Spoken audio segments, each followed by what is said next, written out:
स्मृतापि तरुणातपं करुणया हरन्ति नृणाम् अभङ्गुरतनुत्वषां वलयिताशतैर्विद्युतां कलिन्दगिरिनन्दिनी तटसुरद्रुमालम्बिनी मदीयमतिचुम्बिनी भवतु कापि कादम्बिनी।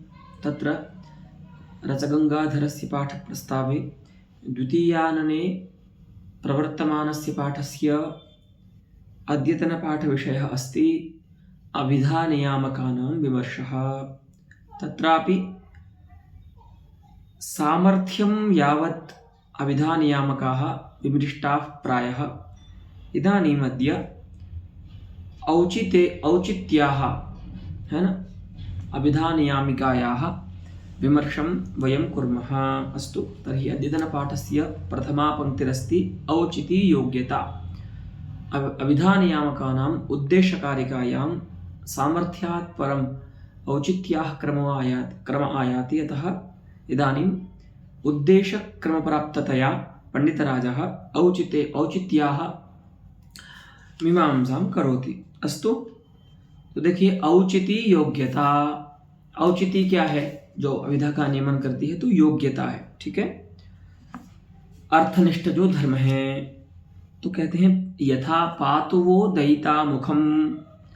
अब यहाँ पर जो मुख शब्द है वह अनेकार्थक है ना। षष्ठी समास का जो घटक है मुखम इत्यत्र तदत्र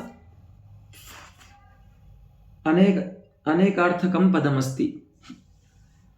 तस्य एकः अर्थः अस्ति सामुख्यमिति, अपरः अर्थः अस्ति वदनं, वक्त्रं, जो मुख शब्द का प्रसिद्ध अर्थ है। लेकिन पातुवो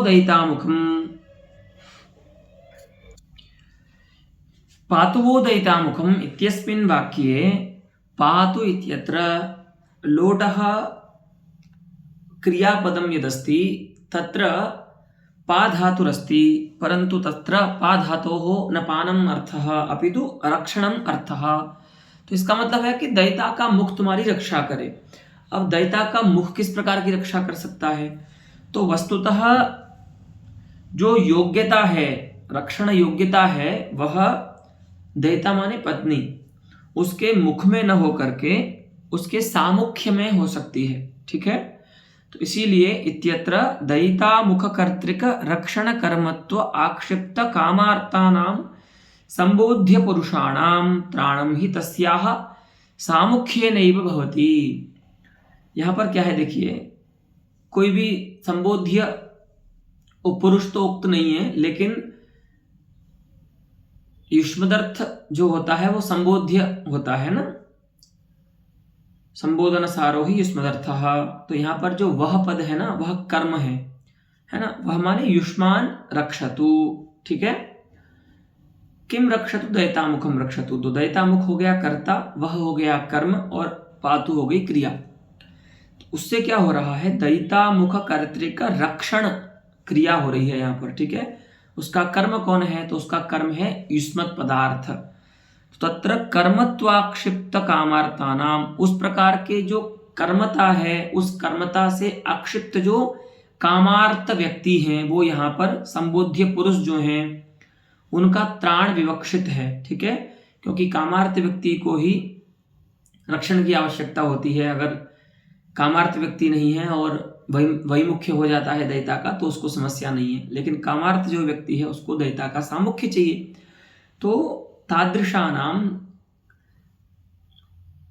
अस्मिन् वाक्ये उक्त कर्मत्वेन आक्षिप्तानां संबोध्य पुरुषाणां त्राणं ही, जो उनका रक्षण है, त्राण है, वो तस्याः अर्थात दयितायाः सामुख्येनैव भवति।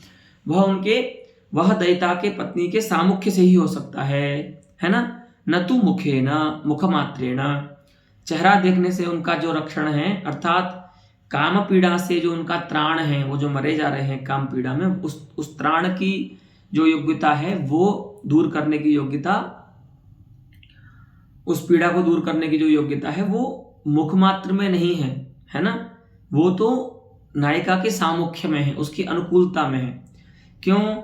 क्योंकि वैमुख्ये तेन त्राणा योगात, क्योंकि वैमुख्य होने पर भी मुख तो रहता ही है ना।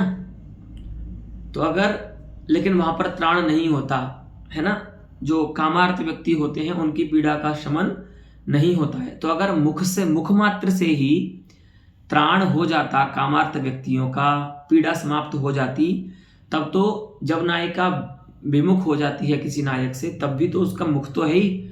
ऐसा थोड़ी नहीं होगी, ऐसा थोड़े होता है कि वैमुख्य हो गया है तो नायिका ने अपना मुख उठा करके कहीं सेफ में रख दिया है लॉक करके, भाई मुख तो रहेगा तब भी। तो वैमुख्य शब्द का अर्थ ये होता है कि उसकी प्रतिकूलता है अभी, है ना। वैमुख्य शब्द का ये नहीं कि नायिका के पास उसका वदन मुख ही नहीं है, ठीक है।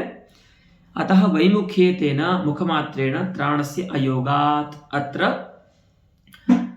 सामुख्येनैव तादृश त्राणं तादृश रक्षणं कामार्थानां भवितुमर्हति। यतः अत्र तादृश योग्यतया औचित्येन त्राणौचित्येन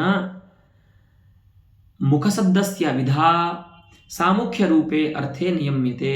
अस्तु, अतस्त्राणार्हत्वं त्राणार्हत्वं नाम त्राणयोग्यत्वं वदन सामुख्ययोः उभय प्रत्यायकस्य मुखशब्दस्य, है ना। त्राण योग्यता जो है वह वदन और सामुख्य इन दो अर्थों के प्रत्यायक मुख शब्द की अविधा का नियमन कहां कर देती है, सामुख्य रूप अर्थ में कर देती है। इत्यस्य अभिप्रायः। अस्तु,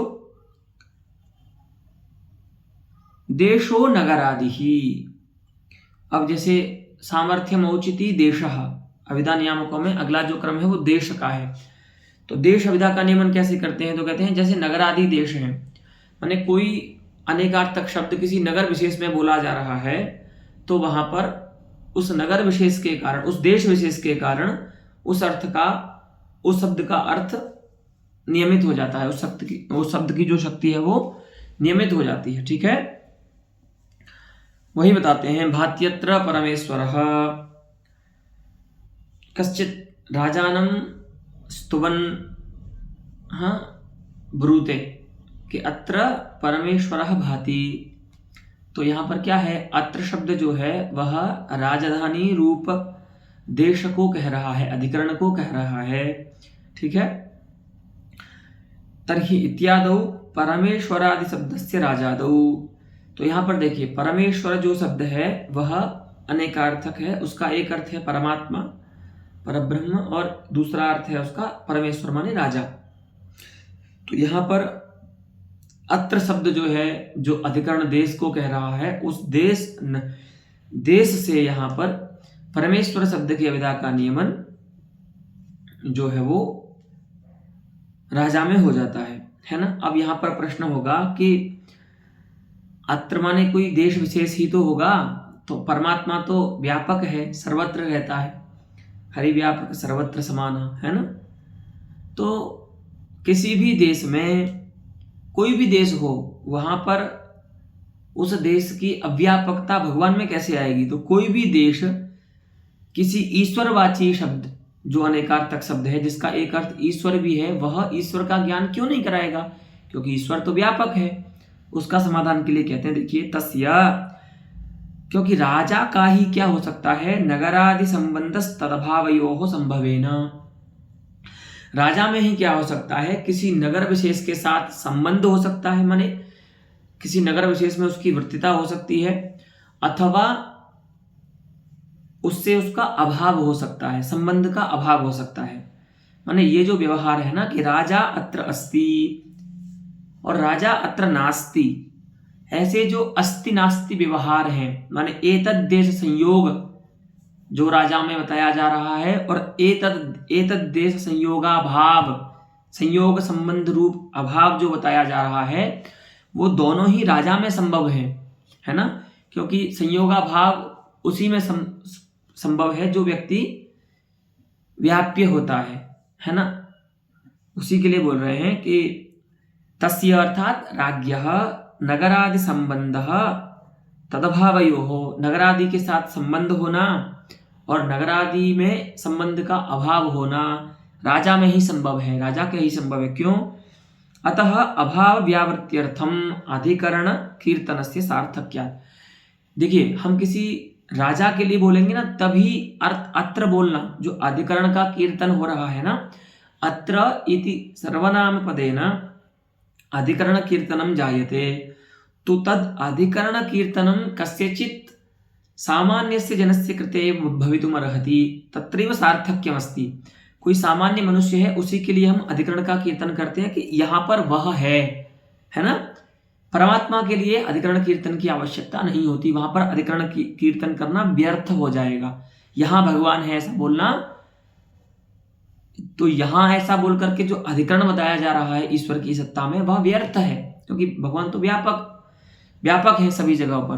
तो वही बता रहे हैं कि अभाव की व्यावृत्ति कराने के लिए संबंधा भाव जो हो, इस अधिकरण में राजा का संबंधा भाव हो सकता है, क्योंकि राजा में योग्यता है कि उसका किसी देश के साथ संबंध हो और किसी देश के साथ संबंधा भाव हो। तो एतद् देशवृत्ति राज संयोगा भाव की व्यावृत्ति कराने के लिए, माने यहां पर कोई राजा का अभाव न समझे, ऐसे अभाव की व्यावृत्ति कराने के लिए अधिकरण का कीर्तन करना सार्थक है। ठीक है, यही बताया, क्योंकि उसमें दोनों संभव है। राजा में किंचित देश वृत्तिता और किंचित देश अभाव प्रतियोगिता च, है ना, दोनों संभव है। इसीलिए वहां पर संभव होने वाले अभाव की व्यावृत्ति कराने के लिए अत्र इस पद से अधिकरण का कीर्तन करना सार्थक है। लेकिन परमात्मनस्तु, परमात्मा का तो सर्वगतस्य, भगवान कैसे हैं, परमात्मा कैसा है, तो सर्वगत है ना। अतः व्यावृत्त्यभावात्, कहीं पर भी व्यावृत्ति नहीं है ना, ईश्वर की व्यावृत्ति नहीं है, सर्वदेश संबंध ही है ईश्वर का। तो जब ईश्वर में सर्वदेश संबंध ही है, संबंधा भाव कहीं पर भी नहीं है ईश्वर का, तो फिर व्यावृत्ति वही होती है जहां पर संभव हो किसी धर्म का, है ना। तो ईश्वर का क्या है, किसी देश में अभाव प्रसिद्ध ही नहीं है, तो इस प्रकार से अधिकरण का कीर्तन करना ईश्वर के लिए तो व्यर्थ हो जाएगा। ठीक है, वही बोलते हैं कि परमात्मनस्तु सर्वगतस्य व्यावृत्ति अभावात् तदुक्ति, अर्थात अधिकरण कीर्तनस्य उक्ति ही उक्ते है वैयर्थ्यापत्ते है। तो भगवान के लिए अत्र ऐसा बोलना, अत्र इस पद से जो अधिकरण का कीर्तन करना है वह व्यर्थ हो जाएगा। इसीलिए यहाँ पर अत्र यह जो शब्द है, इस शब्द के द्वारा जो अधिकरण का कीर्तन किया जा रहा है, उस देश रूप अधिकरण के कारण परमेश्वर शब्द की शक्ति का नियमन राजा में हो जा रहा है। अगर यह परमेश्वर शब्द ईश्वर के लिए होता तो वहां पर अत्र शब्द की आवश्यकता नहीं थी। परमेश्वरो भाति एतावत् वाक्येनैव परमेश्वर शब्दस्य ईश्वरार्थः प्रत्येतुं शक्यः। अस्तु, वही बताया। उसके बाद फिर दूसरा एक उदाहरण देते हैं। एवं वैकुंठे हरिर्वसति, हरिशब्दः अनेकार्थकः अस्ति इति अस्माभिः संयोगस्य विप्रयोगस्य च अभिधानियामकस्थलयोः दृष्टम्। पुनः अत्रापि हरिशब्दस्य एव उदाहरणं दर्शयति पंडितराजः। तो हरिशब्द क्या है, अनेकार्थक है। वैकुंठ में हरि रहते हैं, ऐसा अर्थ करेंगे तो कौन से हरि रहते हैं, है ना। तो हरि शब्द के कई अर्थ हैं, इंद्र, वानर आदि, सूर्य आदि। तो यहाँ पर अर्थ होगा कि वैकुंठे विष्णु वसति, वैकुंठ में जो हरि शब्द का अर्थ है विष्णु, वो रहते हैं। ठीक है, तो हरि शब्दस्य अविधा अत्र वैकुंठ रूपेण देशेन विष्णु नियम्यते। हरि शब्द की अविधा वैकुंठ रूप देश के कारण विष्णु रूप अर्थ में नियमित हो जाएगी, क्योंकि वैकुंठ रूप देशवर्तिता विष्णु की ही प्रसिद्ध है, अन्य इंद्र आदि की प्रसिद्ध नहीं है, जो हरि शब्द के अन्य अर्थ हैं। इसीलिए अत्र देशेन अविधायाः नियमनं भवति। परन्तु किमर्थं न ह्येतावता पंडितराजः कस्यापि नियामकविशेषस्य द्विधा उदाहरणं प्रादर्शयत्, तर्हि अत्र कः विशेषः येन द्वे उदाहरणे अत्र प्रस्तूयेते पंडितराजेन, है ना। देशस्य नियामकतायाः। यहाँ पर दो उदाहरण क्यों बताए? तो उदाहरणद्वय प्रदर्शनस्य सार्थक्यं साफल्यम् अत्र अनया पंक्त्या स्फोरयति पंडितराजः। देखिए, एकत्र अर्थांतरोपग्रहे अधिकरणोक्ति वैयर्थ्यम। देखो, यह हमने जो दो उदाहरण बताए हैं ना, भात्यत्र परमेश्वरः वैकुंठे हरिर्वसति, उन दोनों उदाहरणों में से जो पहला उदाहरण है ना, वहां पर हमको ये बताना था कि अगर आप अनेकार्थक शब्द का दूसरा अर्थ लेते हैं वहां पर राजा के अतिरिक्त, तो वहां पर अधिकरणोक्ति की व्यर्थता हो जाएगी, अधिकरणोक्ति में वैयर्थ्य आ जाएगा, अत्र यह कहना व्यर्थ हो जाएगा। तो इस तरह से एक उदाहरण ये विलक्षण बना। और दूसरा जो उदाहरण है अपरत्र अर्थात हरिर्वैकुंठे वसति, यहां पर तो क्या होगा, तदधिकरणत्वा प्रसिद्धि अर्थांतरस्य तत्पदार्थोत्र अर्थांतरम। तत्शब्द का अर्थ यहां पर करेंगे अर्थांतर। तो देखिए, वैकुंठ रूप जो अधिकरण है, उस अधिकरण में अर्थांतर निरूपित अधिकरणत्व ही अप्रसिद्ध है ना। इंद्रादियों की अधिकरणता वैकुंठ में अप्रसिद्ध है, ये बताने के लिए। तो एक वाक्य में अधिकरण की उक्ति व्यर्थ हो जा रही है और दूसरे वाक्य में अधिकरणता ही अप्रसिद्ध है, माने अर्थांतर में अधिकरण का कथन, अर्थांतर के लिए अधिकरण का कथन व्यर्थ हो जाएगा। और दूसरे उदाहरण में अर्थांतर निरूपित जो अधिकरणता है वो वैकुंठ में अप्रसिद्ध है, ये बताने के लिए।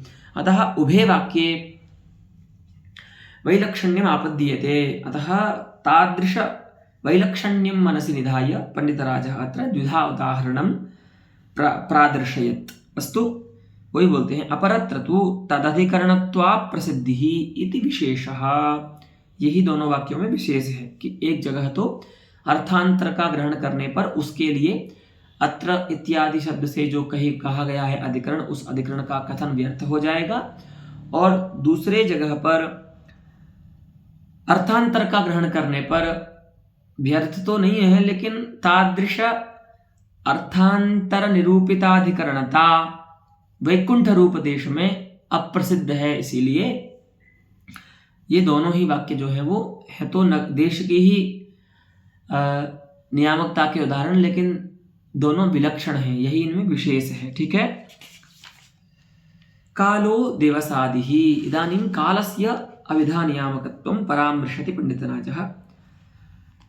तो कैसे काल माने दिवस आदि, जो औपाधिक भेद होता है ना काल का, ऐसे तो काल नित्य होता है, अखंड है, लेकिन हम अपने सुविधा के अनुसार व्यवहार के लिए क्या कर लेते हैं, काल में औपाधिक भेद की कल्पना कर लेते हैं, आज कल परसों, है ना, 1 घंटा 2 घंटा 1 मिनट 1 सेकंड 1 साल पक्ष माह इत्यादि जो जितने भी भेद है ना, ये सब काल्पनिक मानवीय भेद है ना, हम लोगों ने बनाए हैं। काल में काल तो अखंड पदार्थ है और नित्य पदार्थ है। ठीक है। तो खैर वही जो औपाधिक भेदवान काल है, उसी काल को लेकर के बोल रहे हैं कि जो दिवसादि रूप सखंड काल है, उस काल, वह काल भी क्या होता है, कभी कभी अविधा का नियमन कराता है। तो जैसे बताइए, तो कहते हैं चित्रभानुर्दिने भाति, है ना। तो चित्राह भानवो यस्य सह चित्रभानु, जिसकी किरणें, है ना, या जिसकी रेखाएं चित्र वर्ण की हैं, ऐसा कौन। तो ऐसे 2 अर्थ हो सकते हैं, एक तो सूर्य और एक अग्नि। ठीक है। तर्हि चित्रभानोः शब्दस्य अत्र 2 अर्थो अग्नि सूर्यश्च। तो यहाँ पर किसके लिए समझे हम कि चित्रभानु, कौन सा चित्रभानु है ये जो शोभित हो रहा है। तो कहा दिने, दिवस का समय है, तो दिवस में अग्नि रूप जो चित्रभानु है उसकी शोभा जो है वो अप्रसिद्ध है।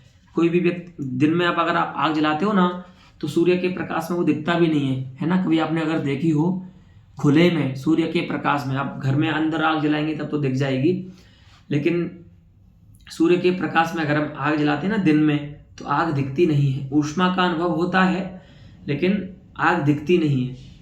तो इस प्रकार का जो व्यवहार है ना, चित्रभानुर दिने भाति, यह सूर्य के लिए ही होता है, ठीक है, क्योंकि दिवस में सूर्य की शोभा ही प्रसिद्ध है, अग्नि की शोभा प्रसिद्ध नहीं है। तो यहाँ पर जो दिवस रूप काल है इस वाक्य में, वह चित्रभानु शब्द की अभिधा का नियमन सूर्य रूप अर्थ में करा देता है, ठीक है। तो चित्रभानुवादि पदानाम सूर्यादिषु एवं चातुर्मास्ये हरिष्येते, है ना, हरि शब्द को नहीं छोड़ रहे हैं पंडित राज।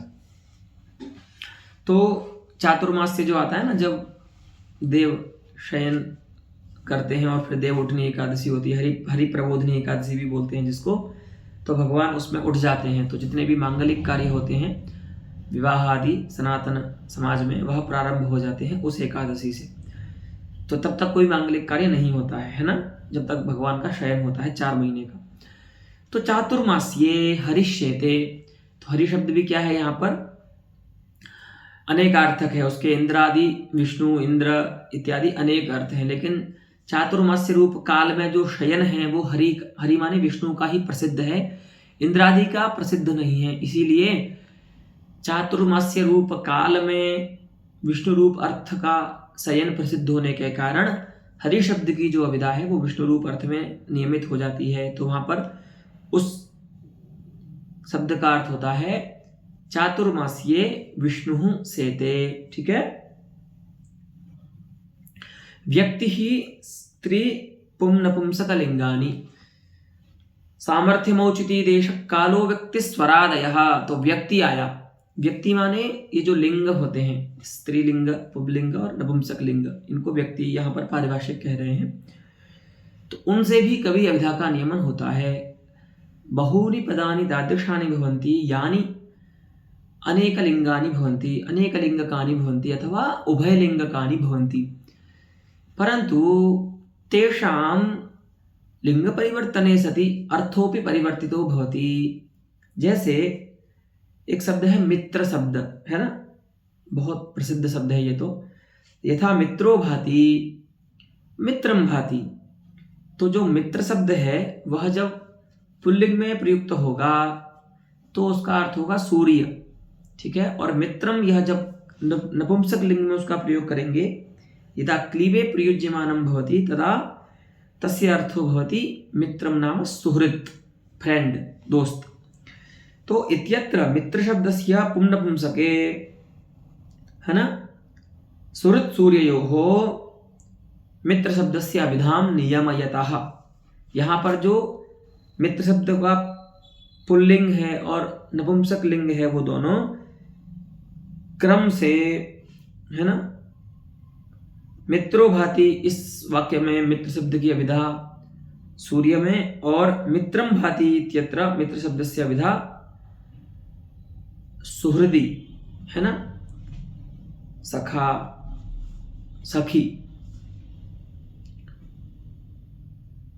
नियम्यते, ठीक है।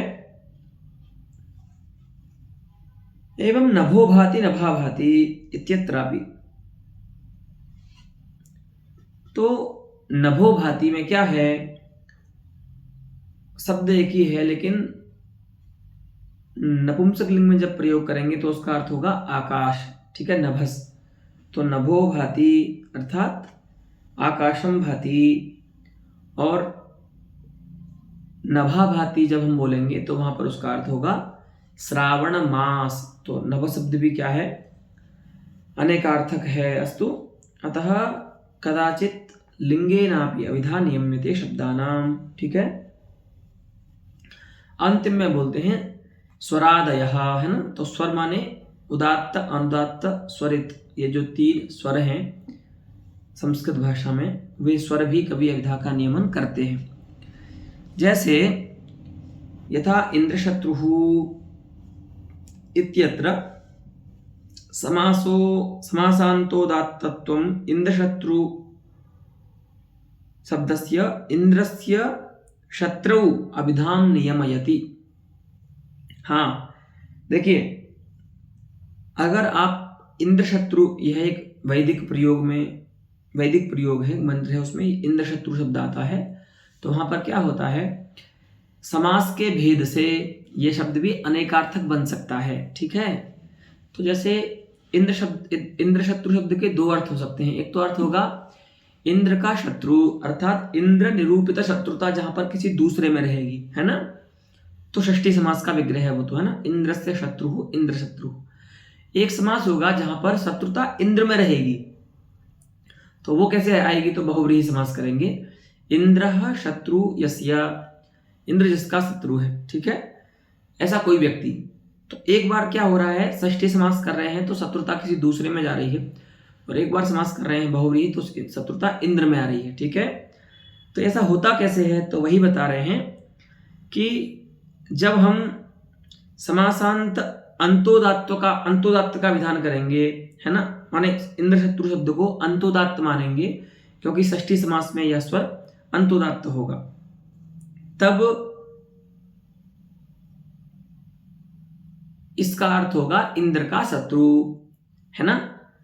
अगर इस शब्द का आप पाठ अंतोदात्ततया करते हैं, क्योंकि स्वर वेद जो होता है उसका सस्वर पाठ होता है और वेद पाठ में स्वरों का महत्व होता है, तो क्योंकि स्वरों के भेद से, शब्द के भेद से अर्थ बदलते हैं, ये तो सुना होगा आपने। लेकिन वैदिक मंत्र ऐसे होते हैं जहां पर स्वर का परिवर्तन करने से अर्थ परिवर्तन हो जाता है। तो अगर आप इंद्र शत्रु इस शब्द का अंतोदात्ततया उच्चारण करते हैं तो इसका अर्थ होगा इंद्र का शत्रु, है ना, इंद्र शत्रु विवर्धस्व इत्यादिकम मंत्र अस्ति। और अगर आप इसका आद्युदात्ततया उच्चारण करते हैं तो इसका अर्थ होगा इंद्र है शत्रु जिसका, ऐसा। ठीक है, तो वहां बहुव्रीहि समास हो जाएगा, वही बता रहे हैं। पूर्व पद प्रकृति स्वर प्राप्तम, पूर्व पद के प्रकृति स्वर के कारण जो प्राप्त हुआ है, ऐसा जो आद्युदात्त है स्वर, आद्युदात्तत्व, वो क्या करेगा, इंद्र शत्रु के, है ना, इंद्र शत्रु यस्य सह इंद्र शत्रुकः तस्मिन् अविधाम नियमयति।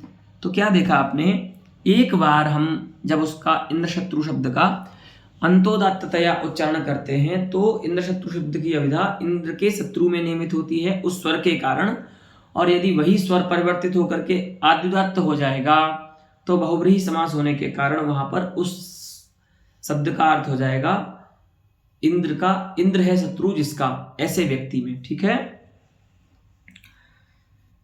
परंतु अत्र एकमस्ति मनसि कर्तव्यं तत्त्वं यत् स्वराः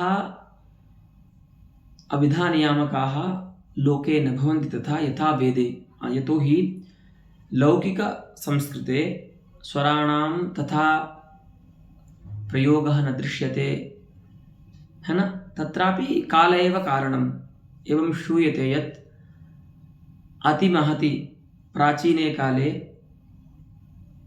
लौकिक भाषायामपि स्वराः यथा कथञ्चित् यथा शक्यं प्रयुज्यन्ते स्म, परन्तु यथा कालः, यतो हि स्वराणां प्रयोगः कश्चित् कठिनः भवति, यतः सस्वर भाषा प्रयोगः, सस्वर उच्चारणं तु सर्वथा काठिन्यम् आनयति संभाषणे। अतः गते काले, क्षीयमाने काले सः स्वरप्रयोगोऽपि संभाषणात् दूरे गतः। अस्तु, अतः केवलम् इदानीं वैदिकमन्त्रेष्वेव स्वराणां प्रयोगो भूयान् भवति, यतः वैदिकमन्त्रेष्वेव स्वरः अभिधानियामको भवति। अस्तु, अतः अस्य स्वरस्य अभिधानियामकत्वस्य उदाहरणं लौकिकं वाक्यं कुत्रापि न केनापि आचार्येण प्रादर्शि,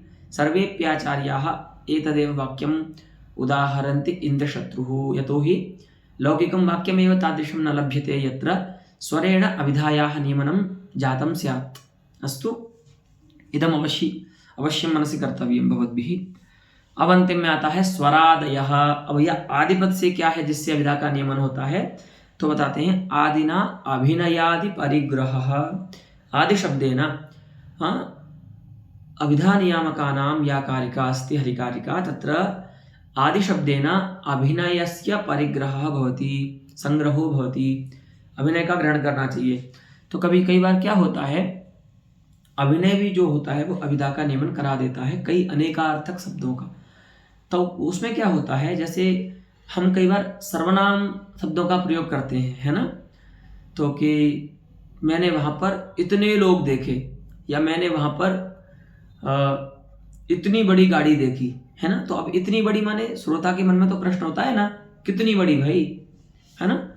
तो यहाँ पर हमने जो परिमाण है वो हमारे मन में है, लेकिन हमने उसके लिए क्या शब्द प्रयोग किया, सर्वनाम शब्द का प्रयोग किया, है ना। एतावत् परिमाणकम द्रव्यमहम अद्राक्षम, है ना, यद द्रव्यम अद्राक्षम, ऐसा किसी ने बोला, तो कियत् द्रव्यम भवान अद्राक्षीत, है ना, कियत् परिमाणकम द्रव्यम भवान अद्राक्षीत इति श्रोतुः मनसि काचित् सहजा जिज्ञासा जायते। तो फिर वहां पर जो व्यक्ति होता है वक्ता, वो अपने हाथों से कुछ इशारा करता है या कोई घर दिखाता है पास में कि देखो इसके बराबर, या मेरे हाथ से बताता है, कोई अगर छोटी चीज है तो हाथ से दिखा करके बताएगा कि इतनी बड़ी गाड़ी, या ऐसा इस प्रकार से। तो यहाँ पर जो अभिनय है वह क्या हो गया, अभिधा का नियमन कर देता है, परिमाण विशेष है जिसका, ऐसे अर्थ में अभिधा का नियमन कर देता है अभिनय, जो पहले अनेकार्थक शब्द के प्रयोग के कारण नहीं हुआ था। ठीक है, तो उसके लिए बोलते हैं एदहमत्तथणिया इत्यादि, इसका संस्कृत छाया है एतावन मात्र स्तनिका एतावन मात्रे रक्षपत्रे ही। कोई पुरुष है जो किसी नायिका का वर्णन कर रहा है, तो उसके वक्ष को लेकर के बोलता है कि एतावत् वक्षः तस्याः अस्ति, तो कियद् वक्षः अस्ति, तो हस्तयोः आकृतिं निर्माय तस्याः सुस्तन्याः स्तनपरिमाणं सह अन्यस्मै ब्रूते, हाथ से बना करके दिखाता है। ठीक है, इत्यादि में अभिनय भी अभिधा का नियमन करता है। अस्तु, इदानीम् अभिधा नियामकाः एतावता विमृष्टाः, परन्तु क्वचित् एतेषाम् आधिक्यमस्ति, अथवा एकेनैव नियामकेन सर्वान्तर्गतत्वं साधयितुं शक्यम् इत्यादिकं किञ्चित् अस्ति पंडितराजस्य हार्दं तदत्र प्रस्तौति। पश्यामः। इह अर्थसामर्थ्य औचितीनाम् उदाहरणेषु चतुर्थ्याद्यैस्तृतीयाद्यैः अर्थसामर्थ्येन च बोध्यमान कार्यकारण भाव एव नियामकः। देखो भैया, हमने जो अंतिम में 4 बताए ना आपको अभिधा के नियामक, उनमें देखिए एक तो अर्थ है ना, जो प्रयोजन रूप अर्थ था वो, सामर्थ्य जो कारणता रूप थी, और औचिती जो योग्यता रूप थी। इन सभी के उदाहरणों में आप जब देखेंगे तो वहां पर एक समान बात आपको देखने को मिलेगी, कार्य कारण भाव। ठीक है, तो वो कार्य कारण भाव बताया किससे गया है, तो कह रहे हैं कि चतुर्थ्याद्यैहि, अर्थ के स्थल में तो चतुर्थी के द्वारा बताया जाता है। स्थाणुम भज भवच्छिदे, तो यहां पर चतुर्थी के द्वारा कार्य कारण भाव बताया गया है कि भवच्छेद जो है वो कार्य है, और स्थाणु कर्म का भजन जो है वो कारण है। अगर आप शिव का भजन करोगे तो आपको भव से मुक्ति मिलेगी। उसी प्रकार से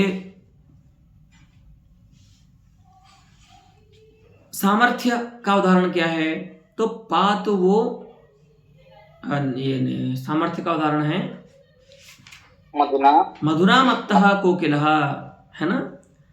तो वहां पर तृतीया है, देखो, तो वहां पर भी क्या है,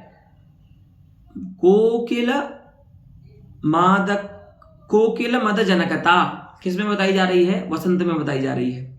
तो वस्तुतः वहां पर भी कार्य कारण भाव ही बताया जा रहा है तृतीया के द्वारा। और ऐसे ही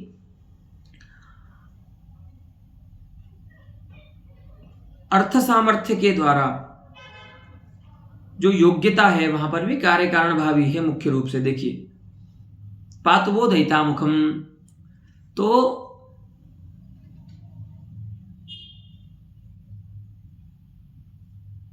रक्षण जो है, त्राण जो है वो कार्य है ना, और सामुख्य क्या है, उसका कारण है। ठीक है, त्राण है कार्य और सामुख्य जो है नायिका का वह है कारण। तो वस्तुतः एतेषु त्रिष्वपि समानः कार्यकारणभावः एव नियामको भवति। वह कार्यकारणभावी नियामक होता है, न तो वस्तुअंतरम, और कार्यकारण भाव से अतिरिक्त कोई वस्तु नहीं है जो यहां नियमन करती हो। तो अब प्रश्न होगा कि भैया अगर आप ऐसा बोल रहे हैं कि तीनों स्थल में कार्य कारण भाव ही अविदा का नियमन कर रहा है, तो फिर भर्तृहरि के दिमाग में क्या ऐसा आया कि उन्होंने पृथक अविदा नियामक मान लिए ये तीन। तो कह रहे हैं देखिए, बोधक वैचित्र्यात् च नियामकस्य वैचित्र्येण उक्तिः इति प्राचाम आशयः।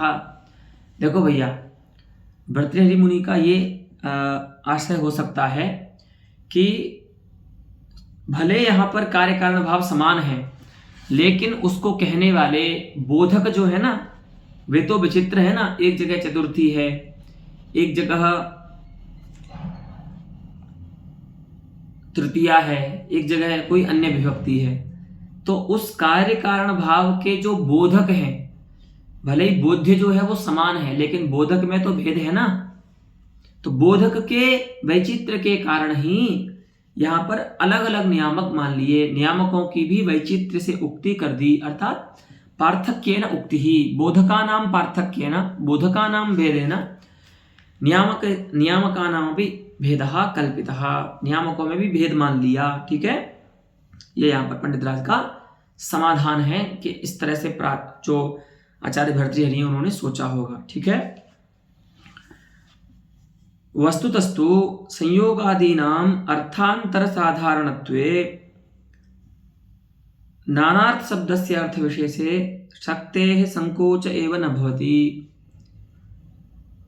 और एक और बात समझ लीजिए, पारमार्थिक बात जो बता रहे हैं वो ये है कि देखो भैया, अगर ऐसे विचार करें ना, पंडित राज यहाँ पर एक नया विचार दे रहे हैं कि संयोग आदि जो है ना वो अर्थांतर साधारण होते हैं। ठीक है, क्योंकि देखिए आपने क्या बोला कि शंख चक्र का संयोग जो है वो हरि शब्द की अविदा का नियमन कराएगा विष्णु रूप अर्थ में। तो अब हम आपसे पूछते हैं, क्या शंख चक्रादि का संयोग हरि शब्द के जो अन्य अर्थ हैं, इंद्र है, सूर्य है अथवा वानर आदि हैं, उनमें संयोग बाधित है का, त्रिकाल बाधित है क्या? संयोग नहीं है ऐसा, तो संयोग तो हो ही सकता है। तो नानार्थ साधारण है संयोग आदि सभी। ठीक है, सभी नानार्थ साधारण हैं। तो क्या होना चाहिए? संयोगादि नाम अर्थांतर साधारणत्वे नानार्थ शब्दस्य अर्थ विशेषे शक्ते संकोचः एव न भवति। हाँ, तो जो संयोग नानार्थक शब्द के सभी अर्थों में समान रूप से हो सकते हैं, वे संकोच आदि उस शब्द की शक्ति किसी एक अर्थ विशेष में संकुचित कैसे कर सकते हैं, उसका नियमन कैसे कर सकते हैं, है ना? क्योंकि वो तो सभी अर्थों के साथ हो सकते हैं। संयोग तो इंद्र के साथ भी हो सकता है शंख चक्रादियों का। तो वहां पर बताया था नहीं नहीं भैया, संकोच तो हो सकता है, बाध तो नहीं है, योग्यता तो है, लेकिन प्रसिद्धि देखनी चाहिए, है ना? तत्र प्रसिद्ध्याग्रहेण, हाँ, प्रसिद्ध्यनुरोधेन एवं संयोगादीनां नियामकत्वमस्माभिरवसीयते। प्रसिद्धि के कारण ही हम संयोगादियों का अविधा नियामकत्व मानते हैं। अगर आप ऐसा उत्तर दोगे, क्योंकि भले इंद्रादियों में शंख चक्रादि का संयोग हो सकता है, लेकिन प्रसिद्धि तो नहीं है ना। लोक प्रसिद्धि तो यही है कि शंख चक्रादि जो है वो भगवान विष्णु के ही हाथ में रहते हैं। तो वही कह रहे हैं कि नियामकानाम असंकुचितत्वात्। हाँ, क्योंकि नियामक क्या है? पहले तो असंकुचित हैं, इसीलिए असंकुचित जो नियामक हैं, अर्थात साधारण जो नियामक हैं संयोग आदि, वो किसी अर्थ की शक्ति का, शब्द की शक्ति का संकोच अर्थ विशेष में नहीं कर सकते। तो जो स्वयं है ना असंकुचित है, वो किसी की शक्ति का संकोच कैसे कर सकता है? ठीक है, अर्थात जो साधारण है। ठीक है, तो वहां पर बोलते हैं कि अथ, अब दूसरी बात जो बोली ना, प्रश्न उत्तर उसका समाधान दे रहे हैं कि प्रसिद्धत्वादिना, कि भैया प्रसिद्धि के कारण हम मान लेते हैं कि संयोग भी नियामक हो जाएगा, भले संघ चक्रादियों का संयोग विष्णु रूप अर्थ में हो जाए, लेकिन इतने मात्र से वो साधारण नहीं हो जाएगा। प्रसिद्धि के कारण हम उसकी असाधारण्य मान सकते हैं उसमें, तो उस असाधारण्य के कारण संयोग आदियों का भी नियामकता सिद्ध हो जाएगी। तो पंडितराज कहते हैं कि ऐसी बात है तब तो अतः प्रसिद्धत्वादिना तेषाम असाधारणता बुद्धि यथा कथंचित उपपाद्यते। अगर आप उनमें जैसे तैसे असाधारणता का ज्ञान कर भी लेंगे, वो कैसे करोगे आप, ऐसे तो होगा नहीं, तो आप कहोगे कि भैया प्रसिद्धि के कारण उनमें असाधारण्य आएगा। ऐसे तो वो सामान्य रूप से सब में रह सकते हैं अर्थों में, नानार्थक शब्दों के, लेकिन प्रसिद्धि जो है वो एक अर्थ में है, इसी प्रसिद्धि के कारण वो असाधारण हो जाएगा संयोग आदि, और असाधारण होकर के अविदा का नियमन करा देंगे। तो हम कहते हैं कि जब वो असाधारण बनी गए, तो हमने एक और आपको अविदा नियामक बताया है ना, जो नानार्थक शब्द के एक अर्थ में ही रहे, जो असाधारण हो, शक्यांतर से व्यावृत्त हो, ऐसे ऐसे धर्म को तो हम क्या मानते हैं, लिंग मानते हैं। तो फिर क्यों ना तदा प्रायशः लिंग भेदा एवैते, तब तो फिर ये सब जो संयोग आदि हैं अविदा नियामक, वे सब लिंग के ही भेद क्यों नहीं बन जाते, है ना। क्योंकि लिंग का भी तो यही लक्षण है कि जो धर्म नानार्थक शब्दों के अन्य शक्यांतर जो हैं उनमें न रह करके एक शक्य विशेष में, प्रकृत शक्य में रहे, तो जब आप इन संयोग आदियों को असाधारण बना ही रहे हैं प्रसिद्धि के अनुरोध से, तब तो फिर ये लिंग के ही भेद हो जाएंगे, इनको पृथक मानने की आवश्यकता नहीं है। न तो सर्वथैव ततः स्वतंत्रा इति बोध्यम। तो ये पंडितराज का एक मत है कि प्रायः सभी जो अविधा नियामक हैं उनके स्थल पे केवल लिंग मात्र को ही एक नियामक मान करके काम चल सकता है, छवि की आवश्यकता नहीं है। अस्तु अद्य एतावता एव अलम पाठेन पुनः आगामिनि पाठे नूतनः विषयः अस्माभिः प्रारप्स्यते, यत्र शब्दशक्तिमूलध्वनेः साक्षात् उदाहरणम् आचार्यः प्रस्तोष्यति, तद्वयं द्रक्ष्यामः। अस्तु, धन्यवादस्तावत्।